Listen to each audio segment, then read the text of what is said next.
নমস্কার, দেখছেন বলো কি জানতে চাও। আমি সায়ন আপনাদের সঙ্গে।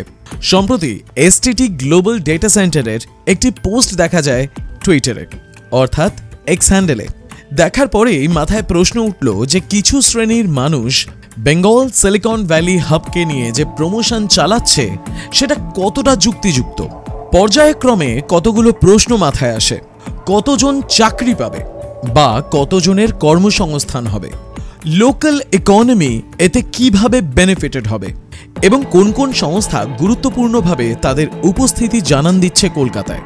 কারো কথায় এতে জব খুব কম সংখ্যক হবে, কারো কথায় এগুলো করে কোনো লাভ নেই। আর এই কথাগুলো যেখান থেকে সেখান থেকে পারা হচ্ছে না।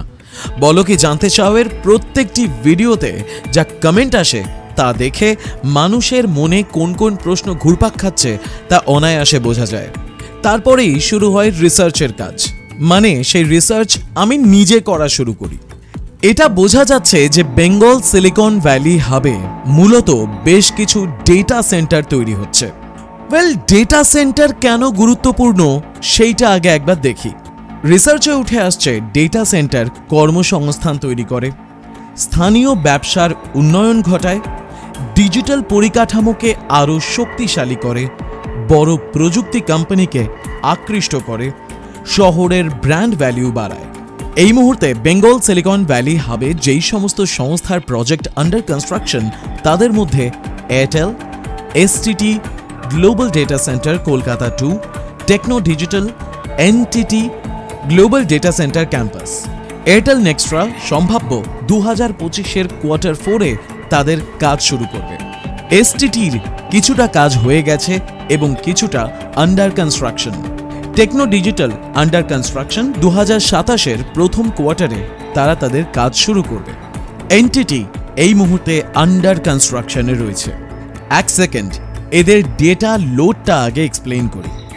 এয়ারটেল নেক্সট্রার আইটি লোড 25 মেগাওয়াট, এসটিটির 18 মেগাওয়াট, টেকনো ডিজিটালের 20 মেগাওয়াট এবং এনটিটির 25 মেগাওয়াট। রিসার্চ বলছে যে 50 মেগাওয়াট হাইপারস্কেল ডেটা সেন্টারে কর্মসংস্থান হয় সরাসরিভাবে 150 থেকে 300 জনের এবং পরোক্ষভাবে 1000 থেকে 2000। আর কলকাতায় বেঙ্গল সিলিকন ভ্যালি হাবে যে আইটি লোড তৈরি হচ্ছে তাতে 88 মেগাওয়াট টোটাল আইটি লোড কিন্তু তৈরি হচ্ছে। যেখানে 50 মেগাওয়াটে 150 থেকে 300 মানুষের কর্মসংস্থান হতে পারে, সেখানে কলকাতায় প্রায় 90 মেগাওয়াট আইটি লোড তৈরি হচ্ছে। তাতে কত কর্মসংস্থান হতে পারে তা এর থেকেই অনুমান করা যাচ্ছে। তাহলে কর্মসংস্থান তো খুবই কম হচ্ছে।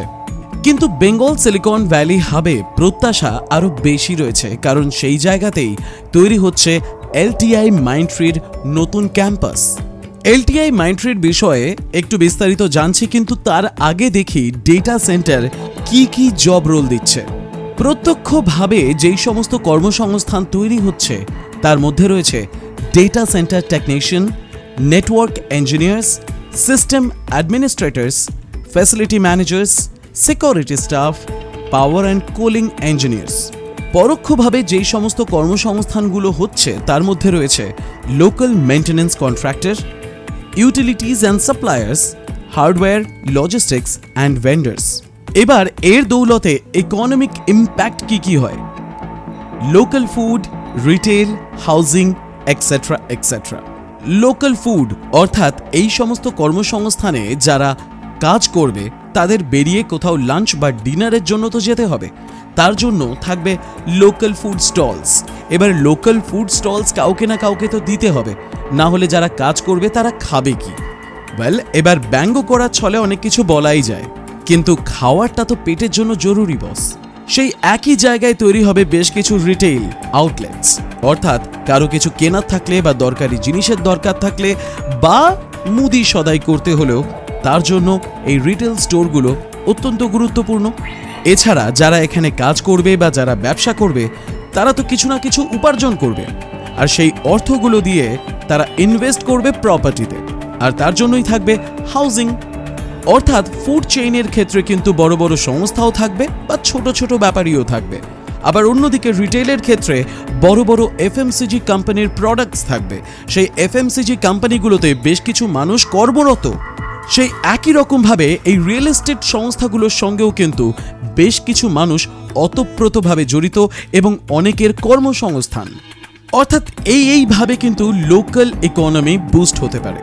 কারণ আগেই বলেছিলাম ডিজিটাল পরিকাঠামো আরও শক্তিশালী হয়। ডেটা সেন্টার থাকলে cloud service, e commerce, online, startup, banking এবং ডিজিটাল ফিনান্স এই সমস্ত খাতে কিন্তু বেশ লাভ হয়। কাজেই বেশ কিছু সংস্থা কিন্তু আকৃষ্ট হয়, বড় প্রযুক্তি কোম্পানিকে আকৃষ্ট করে। সেটাও কিন্তু 4 নম্বর পয়েন্টে বলেছিলাম। ডেটা সেন্টার থাকলে বড় বড় আইটি ও টেক কোম্পানি শহরে তাদের অফিস, রিসার্চ অ্যান্ড ডেভেলপমেন্ট বা ব্যাংক অ্যান্ড সাপোর্ট সেন্টার খুলতে আগ্রহী হয়।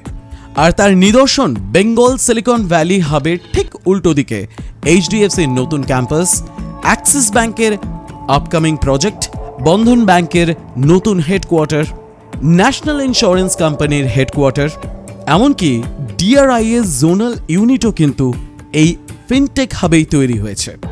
এছাড়া এসবিআই এর ট্রেনিং সেন্টার তো রয়েইছে। আগামী দিনে সেখানে আরও বেশ কিছু ছোট বড় ফিনান্সিয়াল ইনস্টিটিউশন তাদের ক্যাম্পাস তৈরি করার প্ল্যানিং করছে।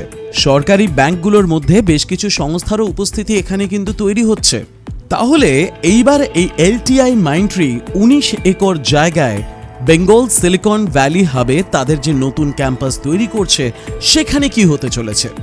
এলটিআই মাইন্ডট্রি 2022 সালে সল্টলেকে তাদের উপস্থিতি জানান দেওয়া শুরু করে, যেখানে 300 জনের মতন এমপ্লয়িকে নিয়ে তারা তাদের কাজ শুরু করে।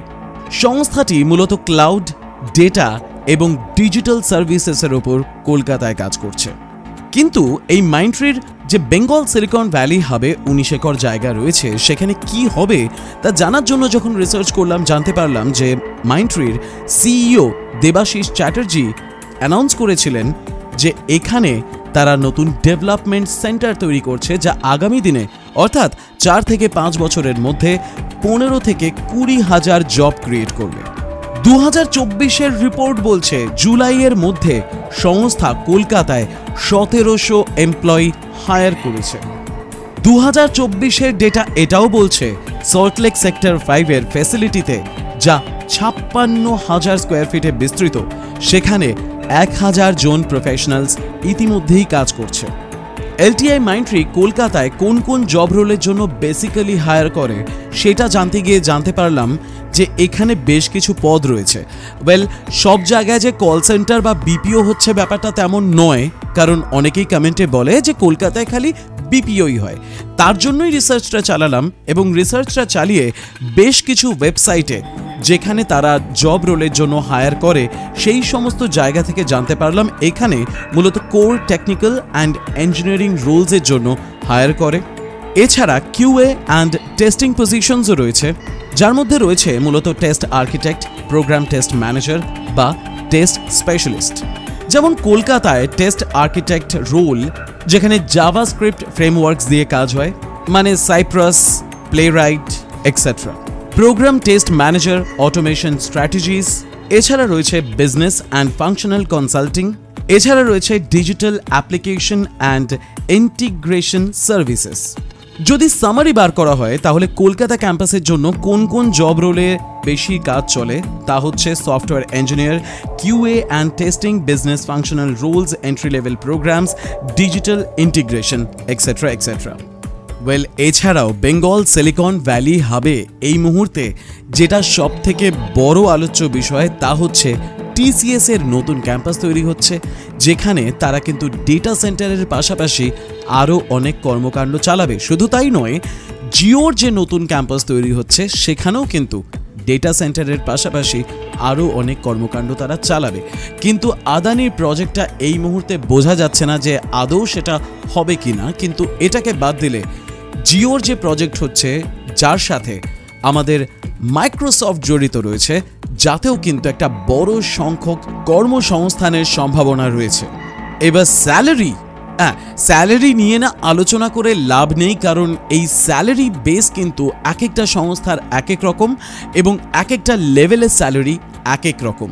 কিন্তু গড়পত্তায় রিসার্চ করে যা বুঝতে পারলাম কলকাতায় স্যালারি সব মিলিয়ে গড়পত্তায় 6 থেকে 12 লাখ পার অ্যানামের মধ্যে ঘোরাফেরা করছে, যেখানে অন্যান্য শহরের স্যালারি লেভেল কিন্তু কলকাতা থেকে একটু হলেও বেশি। তাই অ্যাট্রাকশনের কেন্দ্রবিন্দু কিন্তু কলকাতা কখনোই হয়ে উঠতে পারছে না। এবার এর জন্য কি কি করা দরকার, বা এর জন্য আমরা কতটা লাভবান হচ্ছি বা আমাদের কতটা ক্ষতি হচ্ছে, বা অন্য শহরে কাজ করতে গেলে সেখানেই বা গোটা হিসেবটা কি দাঁড়াচ্ছে, বা সেটাই থোড় বড়ি খাড়া, খাড়া বড়ি থোড় হচ্ছে কিনা তা নিয়ে একটা আলাদা এপিসোড বানানো যেতে পারে। এবার আপনার মতামত জানান। যদি আপনার মতামতে দেখি এই বিষয়টায় আরও এলাবোরেটলি আপনারা জানতে চাইছেন যে অন্যান্য রাজ্যের সাথে কম্প্যারিজন করলে কি দাঁড়াচ্ছে, কারণ শুধু তো অন্য জব ডেস্টিনেশনে গিয়ে কাজ করলেই হবে না, তার জন্য থাকতে হবে, খেতে হবে এবং সেখানকার লাইফস্টাইলে যা যা জিনিস রয়েছে সেগুলোকে অ্যাডপ্টও করতে হবে। সব মিলিয়ে এন্টারটেনমেন্ট, থাকা, খাওয়া এবং জীবনযাত্রা এই সব নিয়ে পরের এপিসোডটা বানাবো। আজকের মতন এই পর্যন্তই। আপনার মতামত জানান, ভালো লাগলে লাইক করবেন, বন্ধুবান্ধবদের সঙ্গে শেয়ার করবেন। আমাদের চ্যানেলে যদি নতুন হয়ে থাকেন, আর হ্যাঁ, আমার এই চ্যানেলের এই বিষয়বস্তুগুলো যদি আপনার ভালো লেগে থাকে এবং আপনি চান এগুলো মানুষের কাছে পৌঁছক, তাহলে ভিডিওটা শেয়ার করার পাশাপাশি আপনি অল বাটনটা প্রেস করতে, মানে সাবস্ক্রাইব করে অল বাটনটা প্রেস করে বেল আইকন প্রেস করতে ভুলবেন না, যাতে ভিডিও আপলোড হলেই আপনার কাছে খবর যায়। সঙ্গ দেবেন যদি এই বিষয়টা আপনার পছন্দ হয় তবেই। আবার দেখা হবে পরের এপিসোডে।